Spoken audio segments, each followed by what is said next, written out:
মাদ্রাসার প্রতি অনীহা, অবজ্ঞা, মাদ্রাসার প্রতি অসহযোগ, এই রিপোর্ট তো ভালো না। কি বলছেন?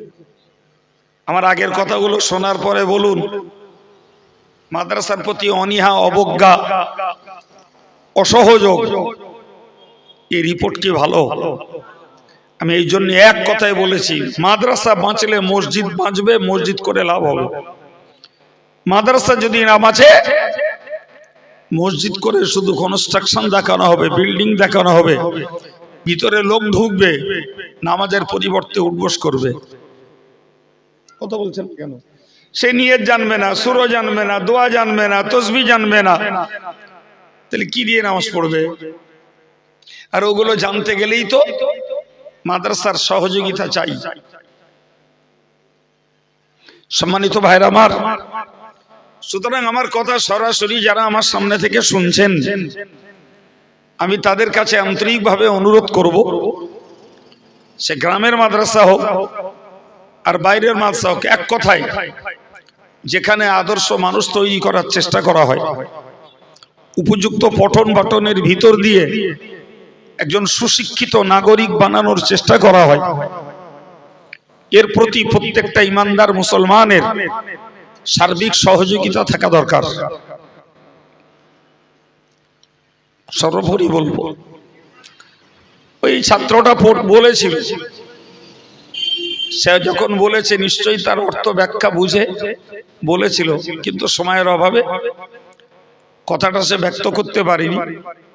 রাসূল বলেছেন, খায়রুকুম মান তাআল্লামাল কুরআন ওয়া আল্লামাহ। প্রিয় নবী বললেন, তোমাদের মধ্যকার শ্রেষ্ঠ ব্যক্তি যে লোকটা কোরআন শেখে। সুবহানাল্লাহ বলেন। এখন যদি এ কথা শোনার পরে সমাজের সাধারণ শিক্ষিত ব্যক্তিত্ব আর অর্থশালী মানুষগুলো তারা যদি প্রতিহিংসা পরায়ণ হয় যে এরা কি শিখেছে তাতে এরা শ্রেষ্ঠ হবে, ভাই এই গুণগত মানটা হাফেজ সাহেব দেয়নি, আব্দুল কাইয়ুম দেয়নি, মৌলানা শফিক সাহেব দেয়নি, এই গুণগত মানটা দিয়েছেন তো রাসূলুল্লাহ। কে দিয়েছেন? আর এটা তো আমরা জানি, ওমা ইয়ানতিকু আনিল হাওয়া ইন হুয়া ইল্লা ওয়াহয়ু ইউহা। আমরা জানি এটা, যে নবী নিজের পক্ষ থেকে কোনো কথা বলতেন না, বরং প্রত্যেকটা কথা বলতেন আল্লাহর আদেশ মতো। সুবহানাল্লাহ বলেন, আর একটু জোরে বলেন। তাহলে যে নবী আল্লাহ পাকের আদেশ মতো কথা বলতেন, যেমন প্রত্যাদেশ আসতো, ওহী যেমন আসতো তেমন কথা বলতেন, তাহলে এ থেকে বুঝতে পারা যায় যে কোরআন শিক্ষার্থীকে রাসূলুল্লাহ বলেছেন তোমাদের মধ্যে শ্রেষ্ঠ। এর বচন ভঙ্গিটা, বচনিকটা রাসূলুল্লাহর, কিন্তু মূল মর্মটা আল্লাহর। কার?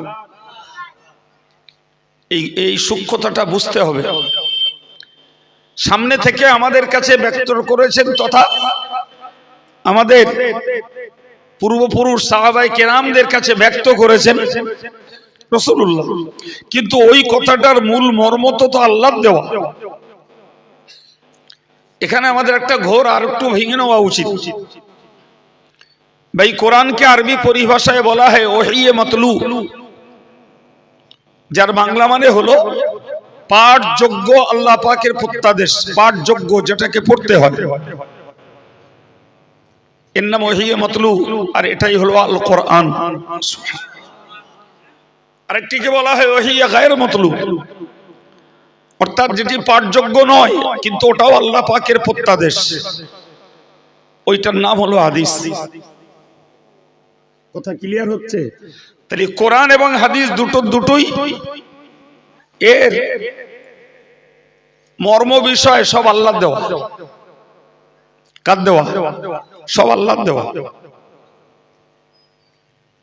বৈশিষ্ট্য, কোরআন তেলাওয়াত করলে সওয়াব হয়, কিন্তু হাদিসকে প্লেন তেলাওয়াত করলে সওয়াব হয় না। কিন্তু হাদিসের জ্ঞানটাকে আমলে কার্যকর করলে সওয়াব পাওয়া যায়। কোরআনের পড়া এবং কোরআনের আমল দুটিতে সওয়াব রয়েছে, আর হাদিসের পড়াতে সওয়াব নাই কিন্তু আমলে সওয়াব রয়েছে। আমি আপনাকে যেটুকু বোঝাতে চাইছি বাবু, রাসূল বললেন